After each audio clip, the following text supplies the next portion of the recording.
ఆంధ్రప్రదేశ్ రాష్ట్రానికి ద్వితీయ అధికారిక భాషగా గుర్తింపు పొందిన ఉర్దూ భాషను రాష్ట్ర ప్రభుత్వ అధికారిక చిహ్నంలో పొందుపరచాలని కాంగ్రెస్ పార్టీ జిల్లా minority department chairman doctor Sheikh Mahboob Ali demand చేశారు. ఈ మేరకు సోమవారం మార్కాపురం పట్టణంలో సబ్ కలెక్టర్ను కలిసి వినతి పత్రం అందజేశారు.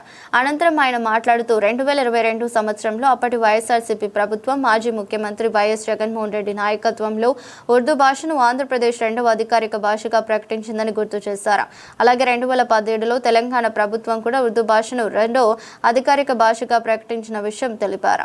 ఉర్దూ భాష భారత రాజ్యాంగంలోని 8వ షెడ్యూల్లో గుర్తింపు పొందిన అధికారిక భాషని ఉత్తరప్రదేశ్, బీహార్, తెలంగాణ తదితర రాష్ట్రాల్లో ఉర్దూ విస్తృతంగా మాట్లాడబోతుందని ఆయన వివరించారు. కావున ఆంధ్రప్రదేశ్ రాష్ట్ర ప్రభుత్వం కూడా మైనార్టీ వర్గాల భావోద్వేగాలను గౌరవిస్తూ రాష్ట్ర అధికారిక చిహ్నంలో ఉర్దూ భాషను తప్పనిసరిగా చేర్చాలని డాక్టర్ షేక్ మహబూబ్ అలీ మీడియాకు తెలిపారు. కార్యక్రమంలో మార్కాపురం కాంగ్రెస్ పార్టీ పట్టణ అధ్యక్షులు సయ్యద్ ఇమ్రాన్, జిల్లా ప్రధాన కార్యదర్శి షేక్ సుబానీ, కాంగ్రెస్ పార్టీ నాయకులు షేక్ కాసిం, షేక్ అబ్దుల్లాతో పాటు కాంగ్రెస్ పార్టీ నాయకులు, మైనార్టీ సంఘాల ప్రతినిధులు పాల్గొన్నారు.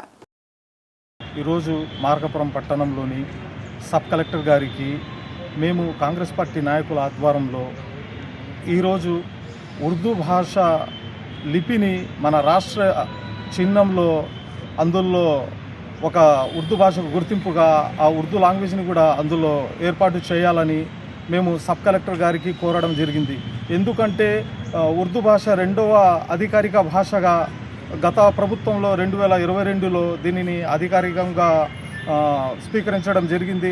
అలాగే మనము చూసే తెలంగాణలో కూడా 2017లో రెండవ అధికారిక ఉర్దూ భాషను యాక్సెప్ట్ చేసిన తర్వాత వాళ్ళ అధికారిక చిహ్నంలో మరియు ప్రభుత్వ కార్యకలాపాలకు సంబంధించినటువంటి ఆఫీసులలో అన్ని చోట్ల ఉర్దూ భాషను మెన్షన్ చేయడం జరిగింది. మేము కూడా ఈ ఉర్దూ భాషను ఒక గుర్తింపు ఇవ్వాలని మా ద్వారా మన సీఎం గారికి కోరుకుంటున్నాము.